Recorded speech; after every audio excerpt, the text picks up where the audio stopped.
तो में हम तीसरे क्वेश्चन के सभी पार्ट हल करेंगे। इसमें तीसरे क्वेश्चन में कहा गया है कि अभाज्य गुणनखंड विधि द्वारा निम्न पूर्णांकों के एचसीएफ और एलसीएम ज्ञात करने हैं। इससे पहले हमने जो क्वेश्चन 2 किया था उसमें एचसीएफ और एलसीएम निकालने के साथ साथ हमें इसकी जांच करनी थी, लेकिन तीसरे क्वेश्चन में हमें केवल एचसीएफ और एलसीएम निकालना है। प्रोसीजर वही रहेगा, बस यहाँ पर संख्या बढ़ा दी गई, जैसे 12, 15 और 21। यहाँ पर संख्याओं को 3 पार्टों में डिवाइड किया गया, लेकिन वहाँ पर संख्या 2 थी तो हमने वहाँ से 2 पे कॉमन पॉइंट देखा था। लेकिन अब हम यहाँ से 3 संख्या दे रखी है तो हम इसमें तीनों के अभाज्य गुणन करेंगे और फिर इससे एचसीएफ और एलसीएम निकालेंगे। जैसे हमने इसे 2 से कैंसिल किया, 2 छिंग 12 और 2 तिया 6 और 3 एकम 3। इसी प्रकार हम 15 के फैक्टर करेंगे, 3 पंजे 15, 5 एकम 5। फिर हम 21 के 3 सते 21 और 7 एकम 7। इस प्रकार 12 बराबर 2 गुना 2 गुना 3 और 15 बराबर 3 गुना 5, 21 बराबर 3 गुना 7। अब हम इसका HCF लिखते हैं। HCF 12, 15 और 21 का HCF मैंने पहले भी बताया था कि जो संख्या हमारे पास कॉमन होती है वो हमारा HCF होती है। इस प्रकार 3 सभी में कॉमन पॉइंट है, इसलिए ये हमारा HCF आ गया। अब हम निकालेंगे LCM 12, 15 और 21 का।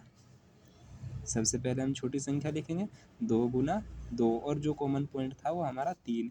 फिर उसके बाद लिखेंगे 5 गुना 7, मल्टीप्लाई करेंगे 2 दूनी 4, 4 तिया 12, 12 पंजे 60 और 6 सत्ते 42, 420। इस प्रकार 12, 15, 21 का HCF 3 और LCM 420 होगा।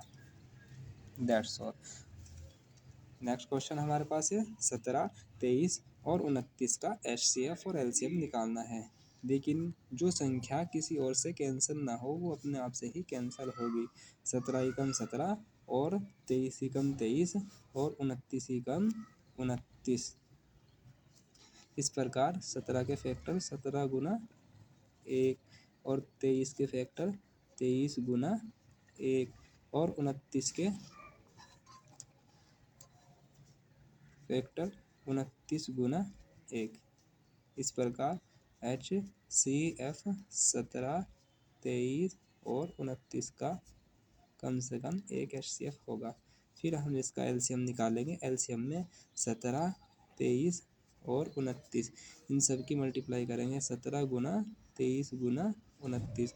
हमने यहाँ एक को इसलिए नहीं लिखा क्योंकि एक की मल्टीप्लाई करने पर हमें कोई फ़र्क नहीं पड़ेगा, इसलिए 17, 23 और 29 का LCM जो आएगा 11,339 प्राप्त होगा। ये मैं इसलिए डायरेक्टली बता रहा हूँ क्योंकि मैंने पहले से ही मल्टीप्लाई कर ली थी। नेक्स्ट वीडियो में हम क्वेश्चन नंबर 4 पढ़ेंगे।